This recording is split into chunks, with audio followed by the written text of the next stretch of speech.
Hello guys, അപ്പോൾ എൻ്റെ ചാനലിലേക്ക് എല്ലാവർക്കും വെൽക്കം. അപ്പോൾ നമ്മളൊരു പുതിയ വീഡിയോ സ്റ്റാർട്ട് ചെയ്യാം കേട്ടോ. അപ്പോൾ ഇന്നതാ കൊണ്ടുവന്നിട്ടുള്ളത് സുസുക്കിയുടെ 2020 മോഡൽ ഒരു ആക്സസ് 125 ആയിട്ടാണ് കേട്ടോ. ഒരു എഫ് വെർഷനാണ്. അപ്പോൾ ഇതിൻ്റെ റിവ്യൂ ആയിട്ടാണ് ഇന്ന് വന്നിട്ടുള്ളത്. അപ്പോൾ എൻ്റെ ചാനൽ ആദ്യമായിട്ട് കാണുന്ന ആരെങ്കിലും ഉണ്ടെങ്കിൽ ജസ്റ്റ് ഒന്ന് സബ്സ്ക്രൈബ് ചെയ്യുക, ഒന്ന് സപ്പോർട്ട് ചെയ്യുക. ആ ബെല്ലൈക്കനും കൂടി ഒന്ന് എനേബിൾ ചെയ്ത് കഴിഞ്ഞാൽ ഞാൻ കൂടുതലും അപ്ലോഡ് ചെയ്യുന്ന ഷോർട്ട് വീഡിയോസും കാര്യങ്ങളൊക്കെ നിങ്ങൾക്ക് കാണാം. മിക്ക വീഡിയോസും നിങ്ങൾക്ക് ഉപകാരപ്പെടുന്നതാവും. അപ്പോൾ ജസ്റ്റ് ഒന്ന് ഫോളോ ചെയ്ത് കൂടെ കേട്ടോ. അപ്പോൾ നമുക്ക് വീഡിയോയിലേക്ക് എന്ന് പറയുകയാണെന്നുണ്ടെങ്കിൽ ഈ മോഡൽ 2016 മുതലാണ് അങ്ങനെ ഇറങ്ങിയിട്ടുള്ളത്. അത്യാവശ്യം നല്ല കാണാൻ ലുക്കും ഓടിക്കാൻ സുഖമുള്ള കുഴപ്പമില്ലാത്ത റിഫൈൻഡ് എഞ്ചിനും മൈലേജും കാര്യങ്ങളൊക്കെ തരുന്ന ഒരു വാഹനം തന്നെയാണ് ആക്സസ് 125. അപ്പോൾ ജസ്റ്റ് ഇതിൻ്റെ ഒരു വാക്ക് അറൗണ്ട് ജസ്റ്റ് കാണിച്ചു തരാം. അപ്പോൾ അത്യാവശ്യം നല്ല എനിക്ക് പേഴ്സണലി അത്യാവശ്യം എനിക്കിഷ്ടപ്പെട്ട ഒരു സ്കൂട്ടർ കൂടെയാണ് ഓടിക്കേണ്ട കാര്യത്തിലൊക്കെ. അത്യാവശ്യം ഒരു എന്താ പറയുക, ഇപ്പോൾ ഒരു ഹൈറ്റിലിരുന്ന് ഓടിക്കേണ്ട ഒരു ഫീലും കാര്യങ്ങളൊക്കെ തരുന്നതുകൊണ്ട് തന്നെ എനിക്ക് ഭയങ്കര ഇഷ്ടമാണ്. അപ്പോൾ അതുകൊണ്ടാണ് ഈ വീഡിയോ ചെയ്യുന്നത്. അപ്പോൾ ഈ ലെവലിലാണ് ഇതിൻ്റെ ലുക്കും കാര്യങ്ങളൊക്കെ വരുന്നത്. ഒരു ബ്ലൂ കളർ വാഹനമാണ് കേട്ടോ. അപ്പോൾ FI ആണ്. അപ്പോൾ അതൊക്കെ നമുക്ക് പറയാം. അപ്പോൾ സൈഡ് പ്രൊഫൈലൊക്കെ നോക്കുമ്പോൾ ഈ ഒരു ലെവലിലാണ് ലുക്കും കാര്യങ്ങളൊക്കെ വരുന്നത്. അപ്പോൾ അത്യാവശ്യം നല്ലൊരു വാഹനം തന്നെയാണെന്ന് തന്നെ പറയാം. FI ആയതുകൊണ്ട് വേറെ വിഷയങ്ങളൊന്നും ഇതുവരെ ഇല്ല. അപ്പോൾ ബാക്ക് ടൈലൈറ്റ് യൂണിറ്റും കാര്യങ്ങളൊന്നും മാറ്റമൊന്നുമില്ല കേട്ടോ. 2020 ആയിട്ട് പോലും ചെറിയ മാറ്റങ്ങളൊക്കെ ഉണ്ട് 2020 ആയതുകൊണ്ട്. അതിലൊക്കെ നമുക്ക് കിടക്കാം. അപ്പോൾ ഇങ്ങനെയാണ് ഇതിൻ്റെ ലുക്കും കാര്യങ്ങളൊക്കെ വരുന്നത്. അപ്പോൾ നമുക്ക് വാഹനത്തിൻ്റെ ഫ്രണ്ടിൽ തന്നെ തുടങ്ങാം കേട്ടോ. അപ്പോൾ ആദ്യം നമ്മൾ ശ്രദ്ധിക്കുക, അതിൻ്റെ പഴയ 2016 വെച്ച് കമ്പയർ ചെയ്യുമ്പോൾ ഇതിൻ്റെ ഹെഡ്ലൈറ്റ് കൊണ്ടും കാര്യങ്ങളൊക്കെ മാറിയിട്ടുണ്ട്. കംപ്ലീറ്റ് ആയിട്ട് LED ചേഞ്ച് ആയിട്ടുണ്ട് കേട്ടോ ഇതിൻ്റെ ഹെഡ്ലൈറ്റും കാര്യങ്ങളൊക്കെ. അപ്പോൾ ആദ്യം നമുക്ക് അത് തന്നെയാണ്, ആ മാറ്റം തന്നെയാണ് ഇതിൻ്റെ ഫ്രണ്ട് സൈഡിൽ നമുക്ക് കാണാം. പിന്നെ കാര്യപ്പെട്ട മാറ്റങ്ങളൊന്നും ഇതിൻ്റെ ഫ്രണ്ട് സൈഡിലില്ല. പിന്നെ ഇതൊരു സ്പെഷ്യൽ എഡിഷൻ ആയതുകൊണ്ട് അതിൻ്റേതായ മാറ്റങ്ങൾ ഈ വാഹനത്തിലുണ്ട്. അപ്പോൾ നമുക്കിതിൻ്റെ മിറേഴ്സും കാര്യങ്ങളൊക്കെ ഇങ്ങനെ ഒരു ക്രോൺ ടൈപ്പ് മിററും കാര്യങ്ങളൊക്കെയാണ് വരുന്നത്. പിന്നെ ഒരു ഷീൽഡറും കാര്യങ്ങളൊക്കെ ആക്സസറി ആയിട്ട് കൊടുത്തിട്ടുണ്ട്. പിന്നെ കാര്യപ്പെട്ട മാറ്റങ്ങൾ പഴയതിനെ വെച്ച് കമ്പയർ ചെയ്യുമ്പോൾ ഇതിലില്ല. പിന്നെ നമുക്ക് കാണാൻ പറ്റുന്നത് അത്യാവശ്യം വലിയൊരു ഇൻഡിക്കേറ്റർ യൂണിറ്റും കാര്യങ്ങളാണ്. പിന്നെ ഇവിടെ ഒരു പാർക്ക് യൂണിറ്റ് വരുന്നുണ്ട്. പിന്നെ അത്യാവശ്യം കുഴപ്പമില്ലാതെ വിസിബിലിറ്റി വരുന്ന ഒരു ഹെഡ്ലൈറ്റ് യൂണിറ്റ് തന്നെയാണ് കേട്ടോ. പിന്നെ FI ആണെന്ന് അറിയിക്കാൻ വേണ്ടിയിട്ട് ഇവിടെ ഫ്യൂൽ ഇഞ്ചക്ഷൻ്റെ ഒരു ബാഡ്ജിങ്ങും കാര്യങ്ങളൊക്കെ നൽകിയിട്ടുണ്ട്. പിന്നെ നമുക്ക് പറയാൻ മാത്രം ഫ്രണ്ട് സൈഡിൽ നമുക്ക് വീൽ സൈഡ് സസ്പെൻഷനൊക്കെയാണ്, അതൊക്കെ നമുക്ക് പറയാം. അപ്പോൾ വലിയ കുഴപ്പമില്ലാത്തൊരു ബോഡി ക്വാളിറ്റി ഉള്ള വാഹനം തന്നെയാണ്. അപ്പോൾ ഈ പീസുകളൊക്കെ മെറ്റലാണ് വരുന്നത്. ഇത് ഫൈബറാണ്. പിന്നെ നമ്മുടെ ഇതൊക്കെ ഫൈബറാണെന്നുള്ളൂ. മഡ് ഗാർഡൊക്കെ മെറ്റൽ തന്നെയാണ് വരുന്നത്. നമ്മുടെ ഡിയോയുടെ ഒന്നും പോലെ ഫുൾ ഫൈബർ വെച്ചിട്ട് ഒപ്പിച്ചതൊന്നല്ല. അപ്പോൾ ഇതൊക്കെ ഇത് ഫൈബറാട്ടോ വരുന്നത്. പക്ഷേ ഫ്രണ്ട് സൈഡൊക്കെ നമുക്ക് ഏറ്റവും കൂടുതൽ ഇടിയും തട്ടൊക്കെ കിട്ടാൻ പറ്റുന്ന ഭാഗങ്ങളൊക്കെ ഈ മഡ് ഗാർഡ്, ഈ സൈഡ് ഫെൻഡേഴ്സ്, അതേപോലെ ഈ ഒരു ഭാഗമൊക്കെയാണ്. പക്ഷേ ഇത് ഒരു ഫൈബറാണ് കൊടുത്തിട്ടുള്ളത്. അപ്പോൾ ഒറ്റ നോട്ടത്തിൽ പറയുകയാണെങ്കിൽ കുഴപ്പമില്ലാത്ത ബിൽഡ് ക്വാളിറ്റി എന്ന് തന്നെ പറയാൻ പറ്റുള്ളൂ. ഉഷാർ ബിൽഡ് ക്വാളിറ്റി ഒന്നും പറയാൻ പറ്റില്ല, എന്നാലും കുഴപ്പമൊന്നുമില്ല. അപ്പോൾ ഈ രീതിയിലാണ് ഇതിൻ്റെ ഫ്രണ്ട് സൈഡ് കാര്യങ്ങളൊക്കെ. അപ്പോൾ ഇവിടെ തന്നെ സുസുക്കിയുടെ S എന്നൊരു ലോഗോ ബാഡ്ജിങ് കാര്യങ്ങളൊക്കെ നിങ്ങൾക്ക് കാണാം. പിന്നെ മഡ് ഗാർഡിൻ്റെ തൊട്ട് താഴെ ഒരു റിഫ്ലക്ടർ കൊണ്ടും കാര്യങ്ങളൊക്കെ കാണാം കേട്ടോ. ഇനി നമുക്ക് ഈ ഒരു സൈഡ് പ്രൊഫൈലേക്ക് കിടക്കുകയാണെന്നുണ്ടെങ്കിൽ അത്യാവശ്യം ലെങ്തി ആയിട്ടുള്ള ഒരു സീറ്റാണ് നമുക്ക് കാണാൻ പറ്റുക. അതായത് അത്യാവശ്യം നല്ല ലെങ്തിയാണ്, കംഫർട്ടും ഉണ്ട്, അത്യാവശ്യം കുഷനിങ്ങുള്ള ഒരു സീറ്റ് കൂടിയാണ്.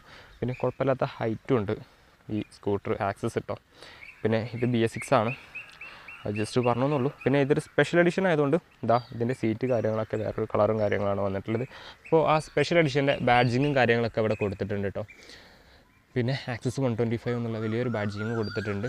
പിന്നെ സുസുക്കിയുടെ technology SCP Suzuki eco performance എന്ന് പറഞ്ഞൊരു ബാഡ്ജിങ് കൊടുത്തിട്ടുണ്ട്. BS6ൻ്റെ ബാഡ്ജിങ് കൊടുത്തിട്ടുണ്ട്. പിന്നെ ഇവിടെ ചെറിയൊരു ഫുഡ് റെസ്റ്റും കാര്യങ്ങളും, ഒരു കുട്ടി ഫുഡ് റെസ്റ്റും കാര്യങ്ങളും ഇവിടെ കൊടുത്തിട്ടുണ്ട്.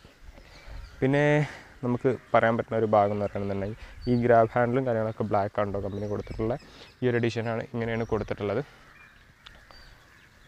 ഇനി നമുക്ക് അടുത്ത ഭാഗം പറയാൻ പറ്റുകയാണെന്നുണ്ടെങ്കിൽ നമുക്കിതാ ഈ ഒരു നമ്മുടെ ഷീൽഡർ കാര്യങ്ങൾ പറയുകയാണെന്നുണ്ടെങ്കിൽ കുഴപ്പമില്ലാത്ത ഫൈബർ ക്വാളിറ്റിയും കാര്യങ്ങളാണ്. പെട്ടെന്നൊന്നും ഫെയ്ഡ് ആവാത്ത ടൈപ്പ് ഒരു ഫൈബർ മെറ്റീരിയലാണ്. അതായത് നമ്മുടെ ഹോണ്ടയുടെ വാഹനങ്ങളായ ഡിയോ, ആക്റ്റീവ പോലുള്ള വാഹനങ്ങൾ പെട്ടെന്ന് തന്നെ നമുക്ക് നിരക്കുന്നതായിട്ട് ഫീൽ ചെയ്യും. പക്ഷേ ഇതിൽ അങ്ങനത്തെ വലിയ കുഴപ്പമൊന്നുമില്ല. അപ്പോൾ അങ്ങനത്തെ ഒരു മെറ്റീരിയലാണ് നിർമ്മിച്ചിട്ടുള്ളത്. പിന്നെ നമുക്കിവിടെ ഒരു ഹുക്ക് കാര്യങ്ങളൊക്കെ കൊടുത്തിട്ടുണ്ട് കേട്ടോ. അപ്പോൾ ഈ ഒരു ഭാഗത്ത് ഇങ്ങനെയാണ് വരുന്നത്. മീറ്റർ ഭാഗം കാര്യങ്ങളൊക്കെ നമുക്ക് പറയാം. പിന്നെ ഈ പ്ലാറ്റ്ഫോം കാര്യങ്ങൾ പറയുകയാണെങ്കിൽ കംപ്ലീറ്റ് ഫൈബറാണ് കേട്ടോ. താഴെ മെറ്റൽ സപ്പോർട്ട് ഉണ്ടെങ്കിലും ഇവിടുത്തെ ഫൈബർ സപ്പോർട്ടാണ് വരുന്നത്. അത്യാവശ്യം കുഴപ്പമില്ലാത്ത ക്വാളിറ്റിയിലെ ഫൈബർ തന്നെയാണെന്ന് തന്നെ പറയാം.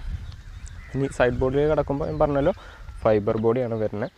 അപ്പോൾ എന്തായാലും നമ്മളൊരു ക്രാഷ് കാർഡ്, അതായത് ഈ ക്രാഷ് കാർഡ് കൊടുക്കുന്നത് വളരെ നന്നായിരിക്കും. ചെറിയ ഇമ്പാക്റ്റിൽ നിന്നൊക്കെ നമ്മുടെ ബോഡിയെ പ്രൊട്ടക്റ്റ് ചെയ്തോളും. പിന്നെ നമുക്ക് ഒറ്റയടിക്ക് ഈ ഭാഗത്ത് നിന്ന് നോക്കിയാൽ കാണുന്നത് ഈ സൈലൻസറിൻ്റെ ഒരു പ്രൊട്ടക്ടറാണ്. ഒരു ക്രോം ഫിനിഷ് എന്നല്ല, ഒരു സ്റ്റീലിൻ്റെ ഒരു ഇതാണ് വരുന്നത്. നിക്കിൾ ചെയ്ത ഒരു പീസാണ് ഇവിടെ വരുന്നത് കേട്ടോ. പിന്നെ നമുക്ക് ഇതിൻ്റെ പുറകിൽ ഭാഗത്തേക്ക് വരികയാണെന്നുണ്ടെങ്കിൽ ഒരു എക്സ്റ്റേണൽ ഫ്യൂൽ ഫില്ലിങ് വരുന്നുണ്ട് BS6 ആയതുകൊണ്ട്. അപ്പോൾ നമുക്ക് കീ ഉപയോഗിച്ചിട്ട് ഓപ്പൺ ചെയ്യാം. അപ്പോൾ ജസ്റ്റൊക്കെ നമുക്ക് തുറന്നൊന്ന് കാണിച്ചു തരാൻ വേണമെന്നുണ്ടെങ്കിൽ, അപ്പോൾ ചിലതിനൊക്കെ നമുക്ക് അവിടെ തന്നെ ഓപ്പൺ ചെയ്യാം, അത് അവിടെ കീയിൽ തന്നെ ഓപ്പൺ ചെയ്യാം. പക്ഷേ ഇത് നമ്മൾ ഇവിടെ തന്നെ മാനുവലായിട്ട് തുറക്കണം കേട്ടോ. അപ്പോൾ ഈ ഒരു രീതിക്കാണ് സംഭവം ഓപ്പൺ ആക്കുക. അപ്പോൾ പെട്ടെന്ന് തന്നെ നമുക്ക് പെട്രോളൊക്കെ അടിക്കാൻ സാധിക്കും, വെറുതെ ആളിറങ്ങൊന്നും വേണ്ട. അപ്പോൾ അതുപോലെ തന്നെ നമുക്ക് ക്ലോസ് ചെയ്തും വെക്കും കേട്ടോ. അപ്പോൾ കീയോടെ ഇൻസേർട്ട് ചെയ്യാം. ഇനിയിപ്പോൾ ലെഫ്റ്റ് സൈഡ് പ്രൊഫൈൽ കാര്യമായിട്ട് മാറ്റങ്ങളൊന്നുമില്ല. പിന്നെ നമുക്ക് ഈ ഭാഗത്തേക്ക് കിടക്കുകയാണെന്നുണ്ടെങ്കിൽ ഇവിടെ നമുക്കൊരു സ്റ്റോറേജ് യൂണിറ്റും കാര്യങ്ങൾ കൊടുത്തിട്ടുണ്ട്. ചെറിയൊരു സ്റ്റോറേജ് പോക്കറ്റും കാര്യങ്ങൾ ബോഡിയിൽ സെറ്റ് ചെയ്തിട്ടുണ്ട്. പിന്നെ ഇവിടെ ഒരു ചാർജ് യൂണിറ്റും കാര്യങ്ങളുണ്ട്. നമ്മൾ കീ ഓൺ ചെയ്ത ലൈറ്റും കാര്യങ്ങളും കത്തും. ഒരു USB പോർട്ട് കാര്യങ്ങളും കൊടുത്തിട്ടുണ്ട്. നമുക്ക് അത്യാവശ്യം ടൈമിലൊക്കെ ഇവിടെ ചാർജ് ചെയ്തിട്ട് മൊബൈൽ ഇവിടെ വേണമെങ്കിൽ സ്റ്റോർ ചെയ്യുകയൊക്കെ ചെയ്യാം. അപ്പോൾ അങ്ങനത്തെ രീതിയിൽ കുഴപ്പമില്ലാത്തൊരു ഫീച്ചർ അന്ന് കൊടുത്തിട്ടുണ്ട്. ഇപ്പോഴാണ് പല വാഹനങ്ങളും വരുന്നത്, അപ്പോൾ അതുകൊണ്ട് പറഞ്ഞതാണ്. അപ്പോൾ ഈ വാഹനത്തിൻ്റെ മീറ്റർ കൺസോൾ നമുക്ക് പരിചയപ്പെടുകയാണെന്നുണ്ടെങ്കിൽ ഇതൊരു അനലോഗ് മീറ്റർ കൺസോളാണ് കേട്ടോ. ഇപ്പോൾ ഡിജിറ്റൽ ആയിട്ടുള്ള ഭാഗങ്ങളുണ്ട്. ഇപ്പോൾ ജസ്റ്റ് ഒന്ന് മീറ്റർ ഓൺ ചെയ്യുക, നമുക്കിവിടെ ചെക്ക് എഞ്ചിൻ വാർണിങ്ങിൻ്റെ ലാമ്പും കാര്യങ്ങളും കാണാം. പിന്നെ ഇവിടെ നല്ല രസമായിട്ട് ഒരു 2 ലൈറ്റ് കൊണ്ട് കൊടുത്തിട്ടുണ്ട്. നമ്മൾ ഓടിക്കുന്ന കണ്ടീഷൻ അനുസരിച്ച് ഈ ലൈറ്റിൻ്റെ നിറം മാറിക്കൊണ്ടിരിക്കും. എക്കോ മോഡൊക്കെ ആകുമ്പോൾ ഒരു ഗ്രീൻ കളറിലേക്കൊക്കെ മാറുന്നതാണ്. പിന്നെ ഇവിടെ നമ്മുടെ ഫ്യൂൽ ഗേജ് കാര്യങ്ങൾ ടൈം കൊടുത്തിട്ടുണ്ട്. പിന്നെ നമ്മുടെ ബാറ്ററിയുടെ വോൾട്ടേജ് കാര്യങ്ങൾ കൊടുത്തിട്ടുണ്ട്. പിന്നെ അത് ലൈറ്റിൻ്റെ കേട്ടോ, ഈ ബ്രൈറ്റ് എന്നുള്ള. പിന്നെ കിലോമീറ്റർ ഈ വാഹനം 36,113 കിലോമീറ്റർ റൺ ചെയ്തിട്ടുണ്ട്. പിന്നെ ട്രിപ്പ് A കാര്യങ്ങൾ, ട്രിപ്പ് B ഉണ്ട്, ടൈമും ഉണ്ട്. അപ്പോൾ അത്യാവശ്യം കാര്യങ്ങളൊക്കെ ഇൻക്ലൂഡ് ചെയ്തിട്ടുള്ള ഒരു അനലോഗ് മീറ്റർ തന്നെയാണ് കേട്ടോ. പിന്നെ നമുക്ക് ഇൻഡിക്കേറ്റർ കൊണ്ടിൻ്റെ സിഗ്നൽ കാര്യങ്ങൾ കൊടുത്തിട്ടുണ്ട്. പിന്നെ എന്തെങ്കിലും വാണിങ്ങും കാര്യങ്ങളുണ്ടായതിൻ്റെയും കൊടുത്തിട്ടുണ്ട്. ഡിമ്മും ബ്രൈറ്റ് എല്ലാവിധ നമുക്ക് അത്യാവശ്യം ഒരു സ്കൂട്ടറിൽ വേണ്ട എല്ലാ കാര്യങ്ങളും ഇൻക്ലൂഡ് ചെയ്ത ഒരു കുഴപ്പമില്ലാത്ത മീറ്റർ കൺസോളിനാണെന്ന് തന്നെ നമുക്ക് പറയാം കേട്ടോ ആക്സസിൻ്റെ. ഇനി സ്വിച്ചുകളും കാര്യങ്ങളൊക്കെ പരിചയപ്പെടുകയാണെന്നുണ്ടെങ്കിൽ ഡിമ്മ് ബ്രൈറ്റിൻ്റെ സ്വിച്ച്, ഇൻഡിക്കേറ്റർ സ്വിച്ച്, ഹോണിൻ്റെ സ്വിച്ച്, പിന്നെ ഇതാണ് നമ്മുടെ സെൽഫിൻ്റെ സ്വിച്ച് വരുന്നത്. അപ്പോൾ BS6 ആണ്, പക്ഷേ സൈലൻറ്റ് സ്റ്റാർട്ട് ഒന്നുമല്ല, നോർമൽ സ്റ്റാർട്ടിങ് കേട്ടോ. ജസ്റ്റ് ഒന്ന് സ്റ്റാർട്ട് ചെയ്ത് കാണിച്ചു തരാം. ഇപ്പോൾ നമ്മൾ പമ്പൊന്ന് ലോഡായിക്കോട്ടെ. അപ്പോൾ പമ്പ് ലോഡായി കഴിഞ്ഞിട്ടുണ്ട്. FI ആയതുകൊണ്ടാണ് കേട്ടോ. ഫ്യൂൽ പമ്പ് കാര്യങ്ങൾ ടാങ്കിലുണ്ട്. ലോഡായതിനു ശേഷം ജസ്റ്റ് പ്രസ് ചെയ്താൽ മതി. ചില ടൈമിൽ സ്റ്റാർട്ട് ചെയ്യുമ്പോൾ ഒരു ലാഗ് വരുന്നുണ്ട്. ഈ വാഹനത്തിൻ്റെ കുഴപ്പമാണെന്ന് എനിക്ക് തോന്നുന്നുണ്ട്. മറ്റു വാഹനങ്ങൾക്കൊന്നും കുഴപ്പം കണ്ടിട്ടില്ല. എന്നാലും ആക്സസിൻ്റെ സ്റ്റാർട്ടിങ് ഭയങ്കര ഒരു അരോചകമായ സൗണ്ട് തന്നെയാണ് എന്നാണ് എൻ്റെ അഭിപ്രായം. ഇപ്പോൾ പല വാഹനങ്ങളും സൈലൻറ്റ് സ്റ്റാർട്ടിങ് കിടക്കുമ്പോഴും ഇതിപ്പോഴും ഒച്ചയും വിളിയിട്ടിട്ട് സ്റ്റാർട്ടാവുന്ന ഒരു ഫീലാണ് എനിക്ക് തോന്നിയിട്ടുള്ളത്. ഇപ്പോൾ എൻ്റെ വീട്ടിൽ റേസർ ഡാർ ഉണ്ട് 125 2021 മോഡൽ. അപ്പോൾ അതൊക്കെ പക്കാ സൈലൻറ്റ് സ്റ്റാർട്ടാണ്. അതായത് ഒരു ചെറിയ സൗണ്ട് മാത്രം വന്നിട്ട് ഇത് സ്റ്റാർട്ടാവും പെട്ടെന്ന് വണ്ടി. അപ്പോൾ ഇതൊക്കെ അതിനെ വെച്ച് കമ്പയർ ചെയ്യുമ്പോൾ എനിക്ക് കുറച്ച് ഒരു അരോചകമായി തോന്നിയിട്ടുണ്ട് ഈ സ്റ്റാർട്ടിങ്ങിൻ്റെ സൗണ്ടും കാര്യങ്ങളൊക്കെ. അപ്പോൾ ഇത് സെൽഫ് സ്റ്റാർട്ടിങ്ങിൻ്റെ സ്വിച്ചും കാര്യങ്ങളാണ് കേട്ടോ. അപ്പോൾ അതാണ് നമ്മൾ പറഞ്ഞത്. പിന്നെ നമുക്കിവിടെ ഒരു ക്യാരി ചെയ്യാനൊരു ഹാൻഡിൽ കാര്യങ്ങളൊക്കെ കൊടുത്തിട്ടുണ്ട്. ഇനി ഇതിൻ്റെ ഓടിക്കേണ്ട കംഫർട്ടാണ് സത്യം പറഞ്ഞാൽ കുഴപ്പമില്ലാത്ത കംഫർട്ടാണ്. ഒരു 60-50 പോകുമ്പോൾ അത്യാവശ്യം നല്ല ഫ്ലോയിങ് എഫക്റ്റാണ് കേട്ടോ. വൈബ്രേഷനോ കാര്യങ്ങളോ വല്ലാണ്ട് ഒന്നും വരില്ല. അത്യാവശ്യം കുഴപ്പമില്ലാത്ത റിഫൈൻഡ് എഞ്ചിൻ തന്നെയാണ് പറയാം. അത്യാവശ്യം കുഴപ്പമില്ലാത്ത മൈലേജും കാര്യങ്ങളും തരുന്നുണ്ട്. ആ കാര്യങ്ങളൊക്കെ നമുക്ക് കിടക്കാം. അപ്പോൾ എൻ്റെ ഒരു ഹൈറ്റ് 175 ഉണ്ട്. എന്നാൽ പോലും എനിക്ക് അത്യാവശ്യം നല്ല കംഫർട്ടായിട്ട് നിവർന്നിരിക്കാൻ പറ്റുന്ന ഒരു ടൈപ്പിലുള്ള ഒരു സീറ്റിംഗ് പൊസിഷനാണ് കേട്ടോ. അപ്പോൾ ഞാനിപ്പോൾ ഇവിടെ ഇരുന്ന് കഴിഞ്ഞാൽ പോലും അത്യാവശ്യം നല്ലൊരു സീറ്റിംഗ് തന്നെയാണ് എനിക്ക് ഈ ആക്സസ് 125 തരുന്നത്. അതായത് വിസിബിലിറ്റിയുടെ കാര്യമാണെങ്കിലും നമുക്ക് വലിയ സ്ട്രെസ്സില്ല. ഇപ്പോൾ എൻ്റെ ഹൈറ്റ് വെച്ചിട്ട് എനിക്ക് ഭയങ്കര കംഫർട്ടാണ് പൊതുവെ ആക്സസ് 125. ഇപ്പോൾ ലോങ് കുറച്ച് ഒരു കുഴപ്പമില്ലാത്ത ലോങ് ആണെങ്കിലും അല്ലാണ്ട് മടുപ്പിക്കാറില്ല ആക്സസ്. ആ ഒരൊറ്റ കാര്യം കൊണ്ട് എനിക്ക് ഈ സ്കൂട്ടർ ഭയങ്കര ഇഷ്ടമാണ്. പിന്നെ കുഴപ്പമില്ലാത്ത മൈലേജും ഉണ്ട്. പിന്നെ ആകെ ഇഷ്ടമില്ലാത്തൊരു കാര്യം ഞാൻ പറഞ്ഞല്ലോ, സെൽഫ് സ്റ്റാർട്ടിങ്ങിൻ്റെ സൗണ്ട് മാത്രമാണ്. അപ്പോൾ അതൊരു കാലത്ത് ഭയങ്കര കംപ്ലയിൻ്റ് ആയിരുന്നു കേട്ടോ. പല വാഹനങ്ങളും എൻ്റെ ഒരു കൂട്ടുകാരൻ്റെ കയ്യിൽ 2018 മോഡൽ ഒരു ആക്സസ് 125 ഉണ്ടായിരുന്നു. അവൻ്റെ സ്റ്റാർട്ടിങ്ങിന് ഭയങ്കര വിഷയമായിരുന്നു. Full time complaint, starting motor complaint, അത് ഇത് വെറുതെ സ്റ്റാർട്ടാവാതിരിക്കുക, വെറുതെ ഇങ്ങനെ നമ്മൾ കൊടുക്കും. അതായത് നമ്മൾ ബട്ടൺ പ്രസ് ചെയ്യും, എന്നിട്ടോ വെറുതെ ഇങ്ങനെ ക്രാങ്ക് ആയി കൊടുക്കുക, വണ്ടി സ്റ്റാർട്ടാവില്ല. അങ്ങനെ പല പ്രശ്നങ്ങളുണ്ടായിട്ട് അവൻ കൊടുത്തങ്ങ് ഒഴിവാക്കി. അപ്പോൾ നിങ്ങൾക്ക് ചിലപ്പോൾ ആ പ്രശ്നം അഭിമുഖീകരിച്ചിട്ടുണ്ടാവും ആരെങ്കിലുമൊക്കെ. അപ്പോൾ അങ്ങനെ ആരെങ്കിലും ഉണ്ടെന്നുണ്ടെങ്കിൽ ജസ്റ്റ് ഒന്ന് കമൻറ്റ് ചെയ്യുക. ഇനിയിപ്പോൾ പില്ലിയൻ സീറ്റ് നോക്കുകയാണെന്നുണ്ടെങ്കിൽ പുറകിലിരിക്കണവന് ഒരു കുഴപ്പമില്ല, നല്ല കംഫർട്ട് തന്നെയാണ് കേട്ടോ. അത്യാവശ്യം വലിയ സീറ്റ് ആയതുകൊണ്ട് നല്ല സുഖമായിട്ട് ഇരുന്ന് യാത്ര ചെയ്യാം. അപ്പോൾ നമുക്ക് ഇനി സീറ്റ് കാര്യങ്ങളൊക്കെ ജസ്റ്റ് ഓപ്പൺ ചെയ്യണമെന്നുണ്ടെങ്കിൽ ഇതാണ് ഇതിൻ്റെ സീറ്റിങ്ങും കാര്യങ്ങളൊക്കെ. അപ്പോൾ അത് എൻ്റെ ഹെൽമെറ്റ് ഉള്ളിൽ വെച്ചാണ്. അപ്പോൾ അത്യാവശ്യം വലിയൊരു ഹെൽമെറ്റായിട്ട് പോലും മര്യാദയ്ക്ക് ഇരിക്കുന്നുണ്ട്. അപ്പോൾ എന്നാലും കുഴപ്പമില്ലാത്ത ഭാഗത്ത് സ്റ്റോറേജും കാര്യങ്ങളൊക്കെ വരുന്നുണ്ട്. പിന്നെ ഇതിൻ്റെ ചേസ് നമ്പർ കാര്യങ്ങളൊക്കെ ഈ ഒരു ഭാഗത്താണ് വരുന്നത്. പിന്നെ നമുക്ക് കൊടുക്കുകയാണെന്നുണ്ടെങ്കിൽ ഇതിൻ്റെ ഉള്ളിൽ അത്യാവശ്യം നമുക്ക് സ്റ്റോറേജ് പറയുകയാണെന്നുണ്ടെങ്കിൽ 35 ലിറ്റർ സ്റ്റോറേജ് എങ്ങനെ ഉണ്ട്. അപ്പോൾ കറക്റ്റ് വേണമെങ്കിൽ നോക്കിയിട്ടൊന്ന് കൺഫേം ആക്കിയിട്ട് പറഞ്ഞു തരാം. ആക്സസ് 125 നിങ്ങൾ ചിലപ്പോൾ ഒരു പ്രശ്നം ഉപയോഗിക്കുന്നവർ ചിലപ്പോൾ ഒരു അഭിമുഖീകരിച്ചിട്ടുള്ളൊരു പ്രശ്നം ഉണ്ടാവും.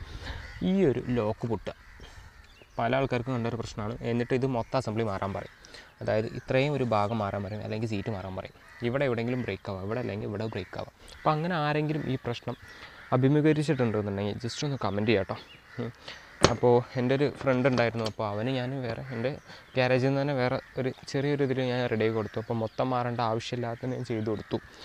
അപ്പോൾ അതുകൊണ്ട് ഞാൻ ജസ്റ്റ് പറഞ്ഞതാണ്. ഇപ്പോൾ നമ്മളിപ്പോൾ വാറണ്ടി കഴിയാത്ത വണ്ടിയൊക്കെ ആണെന്നുണ്ടെങ്കിൽ നമ്മൾ സർവീസ് സെൻറ്റർ കൊടുക്കുമ്പോൾ മൊത്തം മാറാറാണ്. ഇപ്പോൾ വാറണ്ടി കഴിഞ്ഞാണെന്നുണ്ടെങ്കിൽ നമ്മൾ ക്യാഷ് വർക്കായിട്ട് നമ്മൾ ചെയ്യേണ്ടി വരും. അപ്പോൾ അതുകൊണ്ട് ജസ്റ്റ് ഒന്ന് പറഞ്ഞു എന്നുള്ളൂ. അപ്പോൾ എൻജിൻ സ്പെക്കും കാര്യങ്ങളും പറയുകയാണെന്നുണ്ടെങ്കിൽ ഒരു 125 cc പറയെങ്കിലും 124 cc single cylinder air cooled ഒരു 2 വാൾ വരുന്ന ഒരു ഫ്യൂൽ ഇഞ്ചക്റ്റഡ് എഞ്ചിനാണ് വരുന്നത്. അതായത് FI ആണ് വണ്ടി. ഒരു ഫ്യൂൽ പമ്പ് കാരണം ടാങ്കിലുണ്ട്, ഇഞ്ചക്ടർ കാര്യങ്ങളും നമ്മുടെ എഞ്ചിൻ സൈഡിലുണ്ട്. അപ്പോൾ അത്യാവശ്യം എഫിഷ്യൻ്റായിട്ട് ഫ്യൂലിങ് അതായത് ഫ്യൂൽ ഇഞ്ചക്ഷനും കാര്യങ്ങളും നടക്കുന്നതുകൊണ്ട് തന്നെ കുഴപ്പമില്ലാത്ത മൈലേജ്, അതായത് ഒരു 45 ഒക്കെ നമുക്ക് എന്തായാലും ആവറേജ് കിട്ടും കേട്ടോ. അതായത് ഈ സെഗ്മെൻറ്റിൽ അടിപൊളി മൈലേജ് എന്നല്ല, 45 എന്തായാലും ആവറേജ് കിട്ടും. അത്യാവശ്യം നല്ല മൈലേജ് തന്നെയാണ് ഈ ആക്സസ് 125 കാര്യങ്ങളും തന്നെ. പിന്നെ വലിയ ഓവർ മെയിൻ്റനൻസ് കോസ്റ്റും കാര്യങ്ങളൊന്നും ഇതുവരെ ഇതിന് നിലവിൽ വന്നിട്ടില്ല. പക്ഷേ പഴയ മോഡൽ ആക്സസ്, അതായത് ഇതിൻ്റെ തൊട്ടുള്ള FI അല്ലാത്ത കാർബറേറ്റർ എഡിഷൻ ഉണ്ട്, അതിനൊക്കെ അത്യാവശ്യം കുഴപ്പമില്ലാത്ത വർക്കും കാര്യങ്ങളൊക്കെ ക്ലച്ച് സൈഡും നമ്മുടെ സ്റ്റാർട്ടിംഗ് മോട്ടറിൻ്റെ സൈഡൊക്കെ പലരും കിട്ടിയിട്ടുണ്ട്, പലരും പറഞ്ഞു കേട്ടിട്ടുണ്ട്. നമുക്കിതിന് സസ്പെൻഷനും കാര്യങ്ങളൊക്കെ നോക്കുകയാണെന്നുണ്ടെങ്കിൽ നോർമൽ ഒരു ഷോക്ക് അബ്സോർബറും കാര്യങ്ങളും കൊടുത്തിട്ടുണ്ട്. പിന്നെ ബാക്ക് നമുക്ക് ബ്രേക്ക് വരുന്നത് സാധാ ഡ്രം ബ്രേക്കും കാര്യങ്ങളാണ്, വലിയ കുഴപ്പമൊന്നുമില്ല. പക്ഷേ കോമ്പിയാണ് ബ്രേക്ക് സിസ്റ്റം കാര്യങ്ങളും വരുന്നത്. ഇപ്പോൾ നമുക്കിതിൻ്റെ ഫ്രണ്ട് സസ്പെൻഷനിലേക്ക് കിടക്കുകയാണെന്നുണ്ടെങ്കിൽ ഒരു ടെലിസ്കോപ്പിക് ടൈപ്പ് സസ്പെൻഷൻ കാര്യങ്ങളാണ് ഫ്രണ്ട് വരുന്നത്. അത്യാവശ്യം നല്ല കംഫർട്ട് തന്നെ ഉണ്ടോ, അതായത് വലിയ എടുത്തിടുന്ന ഫീലൊന്നും ഇല്ലെങ്കിലും സ്കൂട്ടറിൻ്റെ കാര്യത്തിൽ കുഴപ്പമില്ലാത്ത സസ്പെൻഷൻ ഈ ടെലിസ്കോപ്പും കാര്യങ്ങളും തരുന്നുണ്ട്. പിന്നെ ഫ്രണ്ടും ബാക്കും അലോയ് വീൽസും കാര്യങ്ങളൊക്കെയാണ് വരുന്നത്. അപ്പോൾ ടയർ സൈസും കാര്യങ്ങളും നമുക്ക് പറയാം. അപ്പോൾ ഫ്രണ്ട് നമുക്ക് ഡിസ്ക് ബ്രേക്ക് വരുന്നുണ്ട് കേട്ടോ ഇതിന്. അപ്പോൾ ഡിസ്ക് ബ്രേക്കാണ് ഈ ഫ്രണ്ടിൽ വരുന്നത്. അത്യാവശ്യം നല്ല എഫിഷ്യൻ്റായ ഡിസ്ക് ബ്രേക്കാണെന്ന് മാത്രമല്ല നമുക്കിതിന് കോമ്പി ബ്രേക്കും കാര്യങ്ങളാണ് വരുന്നത്. അതായത് കമ്പൈൻഡ് ആയിട്ടാണ് ബ്രേക്കും കാര്യങ്ങളും വരുന്നത്. അതുകൊണ്ട് നല്ല ബ്രേക്കിംഗ് എഫിഷ്യൻസിയും കാര്യങ്ങളും ആക്സസ് നമ്മൾ ഇതിന് ഡിസ്ക് ബ്രേക്കും കാര്യങ്ങളൊക്കെ വരുന്നുണ്ടെന്ന് പറഞ്ഞു. അലോയ് വീൽസാണ്. അപ്പോൾ tyre size front tyre size പറയുകയാണെങ്കിൽ 90/12 ഒരു 12 ഇഞ്ച് വീൽ കാര്യങ്ങളാണ് ഫ്രണ്ട് സൈഡിൽ വരുന്നത് കേട്ടോ. ഇനി നമുക്ക് പുറകിൽ വരുമ്പോഴും അലോയ് വീൽസ് തന്നെയാണ് വരുന്നത്. അപ്പോൾ ഇതിന് ടയർ സൈസ് കാര്യങ്ങൾ നോക്കുകയാണെങ്കിൽ 90/110, അതായത് 10 ഇഞ്ച് കാര്യങ്ങൾ ഒരു ട്യൂബ്ലെസ് ആയിട്ട് വരുന്ന അലോയ് വീൽസും കാര്യങ്ങളും ടയറും കാര്യങ്ങളൊക്കെയാണ് വരുന്നത്. അതുകൊണ്ട് അത്യാവശ്യം ഹൈറ്റ് ഉണ്ട് വണ്ടി എന്ന് തന്നെ പറയാം. ടയർ സൈസും കാര്യങ്ങളും 12 ഫ്രണ്ടും ബാക്ക് 10, അത്യാവശ്യം കുഴപ്പമില്ലാത്ത ടയർ സൈസ് തന്നെയാണെന്ന് തന്നെ പറയാം. അപ്പോൾ നോർമൽ വരുന്ന പോലെ തന്നെയാണ്. പക്ഷേ അലോയ്സും കാര്യങ്ങളാണ് അത്യാവശ്യം നല്ല എന്താ പറയുക, ഇപ്പോൾ സ്ട്രോങ്ങും കാര്യങ്ങളാണ് ഇതിൻ്റെ അലോയ്സും കാര്യങ്ങളും. ഡ്രമ്മൊന്നല്ല, അതായത് നമ്മുടെ ഡിസ്ക് കാര്യങ്ങളല്ലാത്തതുകൊണ്ട് അത്യാവശ്യം നല്ല ലുക്കും കാര്യങ്ങളും വാഹനത്തിന് തരുന്നുണ്ട് കേട്ടോ. അപ്പോൾ ഈ ഒരൊറ്റ നോട്ടത്തിൽ നോക്കുമ്പോൾ അത്യാവശ്യം ലുക്ക് തന്നെയാണ് വാഹനം തന്നെ പറയാം. അപ്പോൾ മൊത്തത്തിൽ പറയുകയാണെന്നുണ്ടെങ്കിൽ വാഹനം അടിപൊളിയാണെന്ന് തന്നെ പറയാം. അതായത് ഇതിന് പിന്നെ കമ്പനി 64 കിലോമീറ്റർ മൈലേജ് കിട്ടുമെന്നൊക്കെ പല പേജുകളും കാര്യങ്ങളൊക്കെ ഉണ്ടാവും. പക്ഷേ നമുക്കൊരു ആവറേജ് 45 ലെവലിൽ നോക്കിയാൽ മതി. ഇനി അതിനപ്പുറം മൈലേജ് കിട്ടുന്നവരുണ്ടെങ്കിൽ ജസ്റ്റ് ഒന്ന് കമൻറ്റ് ചെയ്യാം കേട്ടോ. അതായത് 45 ലെവലിലാണ് ഇതിന് പറയണത്. പിന്നെ ഇത് FI ആയതുകൊണ്ട് ഒരു 50 അബോവ് നമുക്ക് പ്രതീക്ഷിക്കാം. പക്ഷേ കിട്ടുന്നവർ വളരെ ചുരുക്കമാണെന്നാണ് എൻ്റെ അഭിപ്രായത്തിലെന്നല്ല, ഞാൻ പലരോടും ചോദിച്ചിട്ടുണ്ട് ഇത് ഉപയോഗിക്കുന്നത്. അപ്പോൾ എല്ലാവരും പറയുന്നത് ആവറേജ് 45 ലെവലിലാണ്. 64 ഒക്കെ ക്ലെയിം ചെയ്യുന്നുണ്ട് കമ്പനി. പക്ഷേ കിട്ടുമെന്നുണ്ടെന്നുണ്ടെങ്കിൽ, അതായത് നിങ്ങൾക്ക് ആർക്കെങ്കിലും 50 അബോവ് കിട്ടുന്നുണ്ട് ഉണ്ടെന്നുണ്ടെങ്കിൽ ജസ്റ്റ് ഒന്ന് കമൻറ്റ് ചെയ്യാം കേട്ടോ. നമുക്ക് നോക്കാമല്ലോ എത്ര ആൾക്ക് കിട്ടുന്നുണ്ടെന്ന്. അപ്പോൾ നമ്മൾ പറഞ്ഞു തന്നത് വേറെ ഒന്നല്ല, അത്യാവശ്യം കുഴപ്പമില്ലാത്ത റൈഡിങ് ക്വാളിറ്റിയും കാര്യങ്ങളും തന്നെ ഒരു ഡെയിലി യൂസ് ചെയ്യാൻ പറ്റിയ നല്ലൊരു സ്കൂട്ടറാണ്. പിന്നെ എക്സ്റ്റേണൽ ഫ്യൂൽ ഫില്ലിങ്ങും കാര്യങ്ങളൊക്കെ വരുന്നുണ്ട്. വെറുതെ സീറ്റ് നോക്കി നമുക്ക് ഫ്യൂൽ ഫില്ല് ചെയ്യേണ്ട ആവശ്യമൊന്നും വരുന്നില്ല. പിന്നെ മൈലേജും കാര്യങ്ങളുണ്ട്. വലിയ കുഴപ്പമില്ലാത്ത മെയിൻ്റനൻസ് കോസ്റ്റും കാര്യങ്ങളും ഇതിന്, അതായത് വലിയ കുഴപ്പമില്ലാത്ത maintenance cost means over maintenance കോസ്റ്റും കാര്യങ്ങളും ഇതിന് വരുന്നില്ല. അതുകൊണ്ട് തന്നെ വലിയ കുഴപ്പമില്ലാതെ നമുക്ക് മെയിൻറ്റെയിൻ ചെയ്ത് കൊണ്ടു നടക്കുകയും ചെയ്യാം. പിന്നെ എന്തെന്നാലും സ്കൂട്ടറല്ലേ, ഒരു പരിധി ഉണ്ടല്ലോ മെയിൻ്റനൻസ് വരുന്നത്. പക്ഷേ പഴയ ആക്സസ് ചെയ്ത് കമ്പയർ ചെയ്യുമ്പോൾ ഇതിന് കംപ്ലൈൻസും കാര്യങ്ങളും വളരെ കുറവാണ്. ആകെ ഇനിയിപ്പോൾ ഒന്ന് മാറാനുള്ളത് ഇതിൻ്റെ ഈ സ്റ്റാർട്ടിങ്ങിൻ്റെ സൗണ്ട് കാര്യങ്ങളാണ് കേട്ടോ. അപ്പോൾ അത് മാത്രം ഒരു പോരായ്മയായിട്ട് എനിക്ക് തോന്നിയിട്ടുള്ളൂ. അല്ലാണ്ട് വേറെ ഒരു കുഴപ്പവും ഈ ആക്സസ് 125 എനിക്ക് തോന്നിയിട്ടില്ല. അപ്പോൾ എവിടെ നോക്കിയാലും വണ്ടി അത്യാവശ്യം ലുക്കാണ് കേട്ടോ. അപ്പോൾ ഗൈസ് നമ്മൾ വീഡിയോ നൈസായിട്ട് വൈൻഡപ്പ് ചെയ്യാം കേട്ടോ. അതായത് വെറുതെ പറഞ്ഞ് വലിച്ചു നീട്ടുന്നില്ല. അപ്പോൾ എൻ്റെ വീഡിയോ ഇഷ്ടപ്പെട്ടാൽ ലൈക്ക് ചെയ്യുക, കമൻറ്റ് ചെയ്യുക, എന്തെങ്കിലുമൊക്കെ ചോദിക്കാനോ ഡൗട്ടോ കാര്യങ്ങൾ എന്തെങ്കിലും ഉണ്ടെങ്കിൽ കമൻറ്റ് ചെയ്യുക. ഇനിയിപ്പോൾ എന്തെങ്കിലും സജഷൻ ഉണ്ടെന്നുണ്ടെങ്കിൽ അതും കമൻറ്റ് ചെയ്യാം കേട്ടോ. മെച്ചപ്പെടുത്തണം എന്നുണ്ടെങ്കിൽ നിങ്ങൾ പറഞ്ഞാൽ മതി, നമുക്ക് മാക്സിമം നമുക്ക് ചെയ്യാം. ഇനിയിപ്പോൾ ഏതെങ്കിലും സ്കൂട്ടറുകളുടെ കാറുകളുടെ റിവ്യൂ വേണമെന്നുണ്ടെങ്കിൽ അതും കമൻറ്റ് ചെയ്തോളൂ, നമുക്ക് സെറ്റാക്കാം. അപ്പോൾ നിങ്ങൾക്ക് എന്തെങ്കിലും സംശയം ഉണ്ടെങ്കിൽ കമൻറ്റ് ചെയ്യുക. അപ്പോൾ 2020 മോഡലൊരു ആക്സസ് 125 FIയുടെ റിവ്യൂ ആണ് നിങ്ങൾ കണ്ടത്. അപ്പോൾ നമുക്ക് വീഡിയോ വൈൻഡപ്പ് ചെയ്യാം കേട്ടോ. അപ്പോൾ കൂടുതലും എൻ്റെ ചാനലിൽ വരുന്ന ഷോർട്ട് വീഡിയോസും കാര്യങ്ങളാണ്. അപ്പോൾ നിങ്ങൾ അതൊക്കെ പോയിട്ടൊന്ന് വാച്ച് ചെയ്യുക, പറ്റണമെങ്കിൽ സബ്സ്ക്രൈബ് ചെയ്യുക, സപ്പോർട്ട് ചെയ്യുക, മറ്റ് വീഡിയോസൊക്കെ ഒന്ന് വാച്ച് ചെയ്യുക. നിങ്ങൾക്ക് ഉപകാരപ്പെടുന്ന പല വീഡിയോസ് ഉണ്ടാവും. അപ്പോൾ ബൈ.